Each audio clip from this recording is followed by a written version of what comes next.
All right, Jan was great, but you know what's even better, Jules? Tell me. Quick hits. Yes, let's go. So, Jules, last week, Lionel Messi said that if they keep playing like Barcelona has been playing, they can't win the Champions League. So then that obviously prompts Quique Setien, his manager, to respond, and he says he disagrees and he thinks they can win the Champions League. Is this actually a story or a giant media creation? Because the media in Barcelona obviously got bored of stories about Neymar and Lautaro, and so let's move on to this one.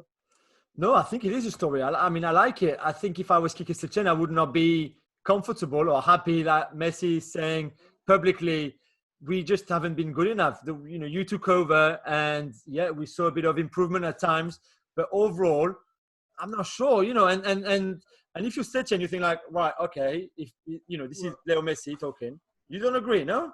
They've been playing badly. He's saying when we play badly, we can't win the Champions League. We need to play better. Yeah, he's not saying like it's Setien's fault. Why are you attacking Messi? Well, no, but he's like, it's not set. Whose fault is it if it's not Setien? Is your manager. He set up the team. It's his idea. It's his philosophy. First of all, he hasn't been there that long, and second of all, it's the players who are out on the pitch who are the ones playing, and Suarez injury. Well, I mean, all these things coming together. Yeah, but why is Messi not? We need to play better. Well, Messi could have said it a bit differently than just the way he did. No, I mean, I like Setien. I love Messi. I love Setien. I like the strong philosophy that he has. But if Leo Messi comes out and said, you know what, we're not playing good enough, surely this has to be a criticism of the manager, right? Surely. I didn't read it that way. I didn't read it that way, and I think this is media stirring the pot again. Right. Okay. We see. We see when they come back. Manchester United talks with Shanghai Shenhua over extending Odion Ighalo's loan past June the 30th. Have stalled. Gab, you warned us this might happen not just with Ighalo, but with a lot of other players who are out of contract or when the loan finishes on June the 30th.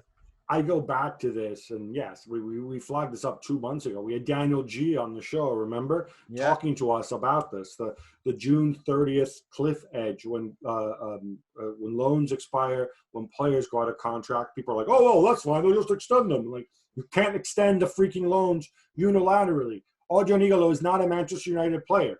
United have to extend their deal with Shanghai Shenhua. It's as simple as that, and Shanghai Shenhua can say no. Yeah, and they have their season as well. Shanghai have their season on. It's not if they had nothing on, it wouldn't be a problem. I mean, look, I think this will get rid of. First of all, much as I love Odion Ighalo, I don't think he's central to United's plans. If Rashford is fit, equally, I think it works both ways, because if you're United, you can be like, no, you know what, Dean Henderson, why don't you come back instead of playing with Sheffield United, so that we get a little bit of an edge in the race for the Champions League. So look. But this is something that needs to be sorted out, and I think there's going to be.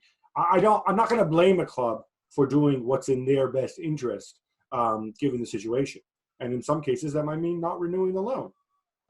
So yeah, let's see how this turns out. Now, Joe Hart says that all he wants to do is to be, quote, a big part of a club. Jules, this is pretty sad and pretty incredible because he's only 33 years old. And he has played as much Premier League football as you have since 2018. How did he fall so far, so fast? Well, one, maybe he was never that really good. For me, that's the best opinion. Don't roll your eyes. Maybe he was not that great. He was capped for England, and he was winning team of the season in the Premier League and all this other stuff. Well, maybe at a time where there were not very good goalkeepers, English, compared to, unlike now. David James, Rob Green, what do you say? Exactly. And then maybe he made the wrong decisions as well at times. I think going to Torino, maybe it was, not the greatest of ideas. Going to Burnley was not much better either. Sorry, Burnley one, I got to jump in. You're going to a club that has Tom Heaton, who I think is one of the top 2 English goalkeepers when he's fit, and Nick Pope, who's been capped for England, and you think, oh, this is a great place to relaunch my career. When you've got some Muppet Show keepers at other clubs. Yeah, I never understood. You wonder why Burnley went to get him either. That didn't make sense from Burnley. Yeah, I know, but still, and now he's 33. You're right. For a keeper, he's still quite young. I don't know who would go and sign him. Whatever his wages are, surely he's not cheap. If he's ready to lower his wages, yeah, surely. But still, you when you read the interview that he gave this weekend, he still feels like he believes he can play in a big club, play big games and stuff like that. I don't know what big club who plays in Europe, for example, is ready to give Joe Hart another go. I don't think so. Gab, there are reports that say that Inter Milan are very close to signing Edinson Cavani, with Marcotti going the other way. I'm actually writing this afternoon about it on the website as well. Does this mean that Lautaro Martinez will also leave Inter to go to Barca? So you'll have the three ones all happening. Yeah, that was this is your honorary Paris boy, yes, right? Of course. Cavani. Yeah. I mean, yeah. First of all, I think Cavani would be a terrible signing for Inter. No, they're talking a 3-year deal. He's going to want an absolute mint of money, and he's going to sit on the bench because this is the thing. You're not going to play Cavani and Cavani and Lukaku together. It's just not going to happen, right? No. I think the reality, I don't think this has much to do with Lautaro Martinez because Inter went into last year with just 3 strikers. One of them was Alexis Sanchez. He's on loan. They're not going to keep him. And so you needed a third striker. If you can get Cavani on the cheap and you like him and Conte likes him, whatever, so be it. But he's going to cost you a ton of money and wages, and it's another freaking 3-year deal. And what have we learned from all those stupid long-term, high-priced contracts that Inter give out is these guys never go away. Nainggolan, Perisic, all the. I mean, I simply don't get it. I mean, he's the last piece of the puzzle. You're harsh on him. Because whatever, you know what? He can give you a good 2 years still. Even if he's not your starting number 9, he can give you a good 2 years. He's going to come on starter wages. This is whatever. I think this is actually most likely this is Cavani's people putting this out there. Maybe they had preliminary talks. I don't know. And hoping for others to come out of the woodwork and maybe make another offer. I don't see why the guy would want to go to Inter to be somebody's backup anyway. I mean, I think he's made enough money in his career, right? Surely Cavani would want to go someplace where he's going to start, right? Well, not at a big club. Yeah, I think he knows that. I think it'd be very hard for him at 33 to start in a top club.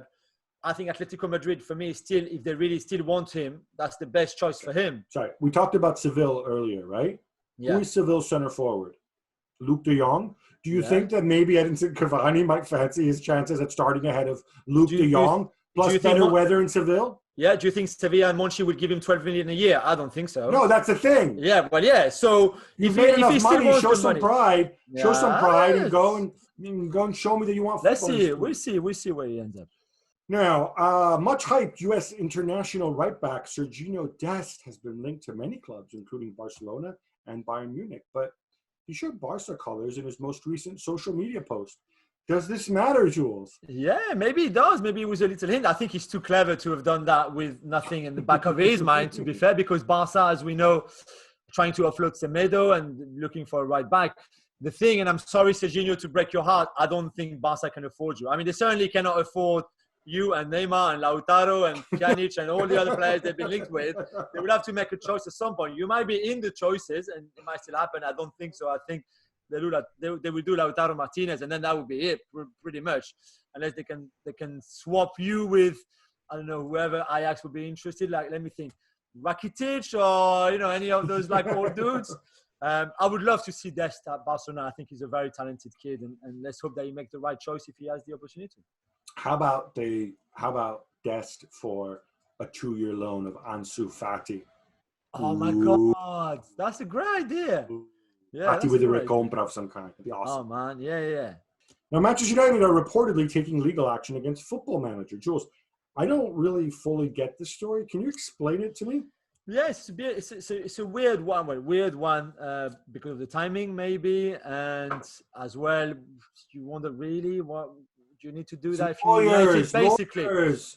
What does it say in the Bible? I'm going to quote you again from the Bible. It's easier for a camel to pass through the eye of the needle than for a lawyer to enter the kingdom of heaven. Exactly. Seriously. I know. And Manchester United lawyers will be very busy now with Football Manager and Football Manager lawyers to respond. Basically, United not happy that Football Manager is using not the official crest, because for that you need to pay Manchester United a lot of money to be able to use their name and the crest, the logo, in whatever you do commercially. But they're not happy as well that you're using a logo that has the same color red and white, and maybe it's too close to the real one or too close to United, things like that. And again, they don't think that you should do that, that you're allowed to do that either. And that's why they're suing Football Manager, who, as we heard a few weeks ago with Dr. Tom Markham, my friend, he's even more popular now in coronavirus time, and he's in this lockdown. And maybe that's why United thinking there's an opportunity for us there. But I don't really understand it, to be fair. Why would you go after Football Manager like that? Why don't they hire a bunch of nerds to go and program their own game where it's just Manchester United in a league with a bunch of made-up names, and then it's rigged so they always win? I mean, they always win. Yeah, that's great. Yeah. Well, no, seriously. I mean, let me give the Glazers an idea for free. With the number of fans that they have around the world who'd be willing to plunk down money for this, it would be awesome, right? And then they could claim that they have a competing product that is legitimately being hurt by Football Manager's use of their likeness and then the weird club logo or whatever. I don't know. Yeah. We should just go back. If Football Manager just go back, just call it Red United or something, right? Going back like they did in the early days, and and go and change the names. Like you could have Odion Ighalo and Bruno Hernandez and for many Paul years Pogba. That has been the thing, because you were not allowed to do anything else. And clearly again this is an issue here. Thanks so much for watching ESPN on YouTube. And for more sports highlights and analysis, be sure to download the ESPN app. And for premium content and live streaming, subscribe to ESPN Plus.